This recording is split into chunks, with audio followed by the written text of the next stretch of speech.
Sabi niya, God has given us two hands. One to receive with, and the other to give with. Ayun, di ba? Meron palang may purpose pala ang Lord, ba't niya ginawa? So, alam niyo po yung kanta sa kingdom. I have two hands, the left and the right. The left is to receive, the right is to give. Oh, tapo? Wow! Yan.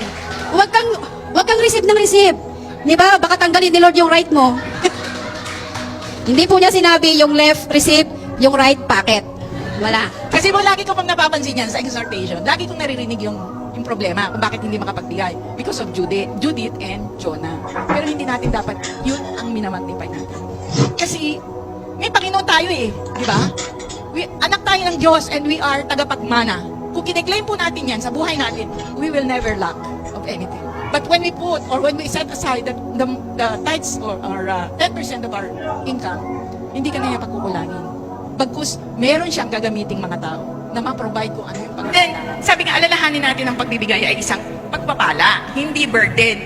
Every time that we do give our tithes, it is a blessing. Huwag natin isipin na yun ay burden. Kasi pag nagiging burden lang ang pagbibigay kapag yun nga, kulang ka. Kasi hindi natin nasiset aside yung para sa Kanya. Di ba? Yung sobrang binibigay sa'yo, 10% lang ang binabalik mo sa Kanya eh. Nahihirapan ka pa.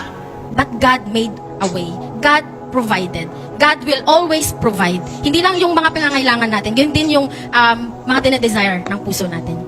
So wag po tayong matatakot na ialay sa Panginoon yung mga isaak sa buhay natin. Trabaho natin, mga income natin, resources, buhay natin, yung time natin. Wag po tayong matatakot na ialay sa Panginoon because God will always provide. The more you give, the more you receive. Di ba po? Amen? Naniniwala po kayo doon? Amen. Maging puso natin yung palaging bukas palad. Lagi din po nating tandaan na nasa pagsunod natin yung pagbibigay ng Lord ng blessing na buo sa atin.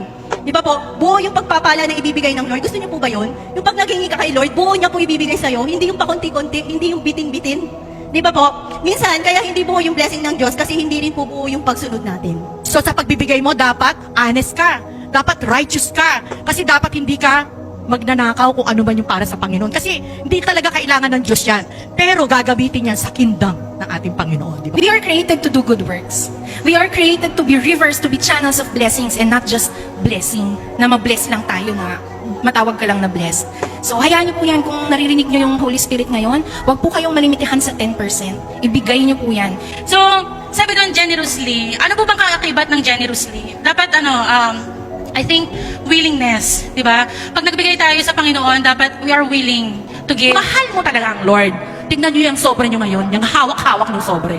The best ba yan na ibibigay niyo sa Panginoon? Kung gusto natin makuha ang favor ng Lord sa atin, kailangan matuto tayong magbigay ng the best para kay Lord. Yung favor ng Panginoon para makuha natin yun. Kung gusto natin makapagtapos ng pag-aaral, gusto natin matapos yung mga anak natin, pero hindi naman natin binibigay yung the best para kay Lord.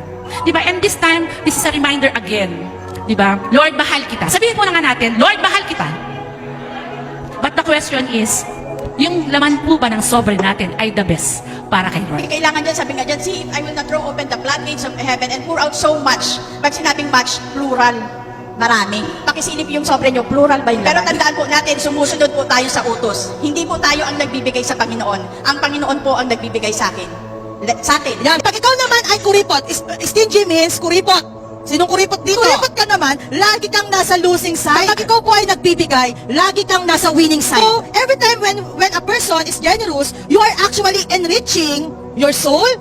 You act not only investing on material things. Pagkus pinapalago mo at pinapayaman mo ang iyong espiritu kapag ikaw ay nagbibigay. Good heart din po dapat ang pinoproduce natin. Hindi pwedeng amount of money lang ang binibigay natin sa Panginoon or kung ano pa man. Dapat galing yan sa puso, di ba? Kasi makikita naman po natin at makikita ng Panginoon kung galing ba yan sa treasury ng good heart or ng treasury ng evil heart. Paano po tayo pagkakatiwalaan sa malaki kung sa maliit na responsibility hindi po natin magawa, no? Sabi po, if we are a good and faithful servant, God will reward us po. Kaya po kung kayo natatakot kayo na magbigay or magbalik sa Panginoon kasi iniisip ninyo na magkukulang, mababawasan or mababawasan yung budget, God is reminding you that His grace is sufficient for you. And His power is made perfect in weakness.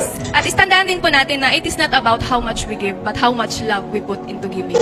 Sabi po dito, remember this, the person who sows sparingly will also reap sparingly. And the person who sows generously will also reap generously. Each person should do as he has decided in his heart, not reluctantly or out of necessity, for God loves a cheerful giver. Pag sinabi po nating reap, sow, pagtatanim, nasubukan na po ba nating magtanim? Nagtanim ka ba ng isang buto, ang bunga ay isa lang. Ang palay, pag tinanim mo, hindi isang buto ng palay, pero hindi lang isa ang ibinubunga. Tama po ba? Marami.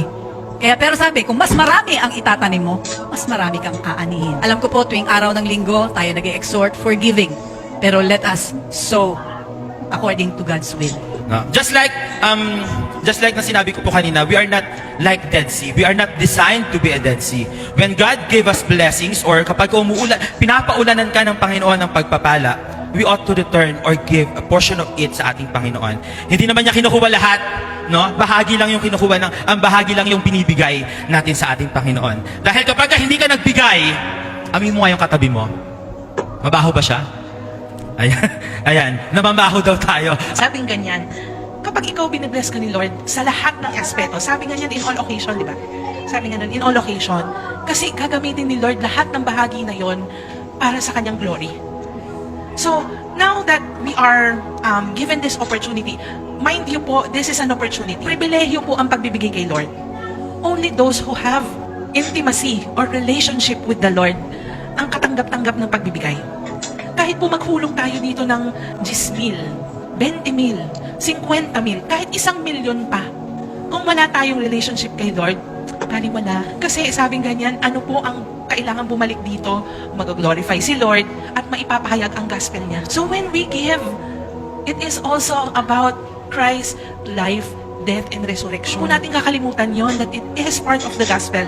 Giving. Sabi po diyan, remember the Lord who gives you the ability to produce. So that ability, it comes from God and He is the source of that ability. No? So, kapag tayo magbibigay sa Panginoon, ay kinikilala po natin na tayo po ay pipeline lang din ng Panginoon at ang source, ang siyang walang iba, ang ating Panginoon. Diba? Kaya, ang aking pong bibitawan ngayong umaga is, pagdating po sa ating giving of tithes and offering, it is one way of what? Obeying the principles of God. So, once we obey the Word of God, for sure, you are what? Leading your life towards success.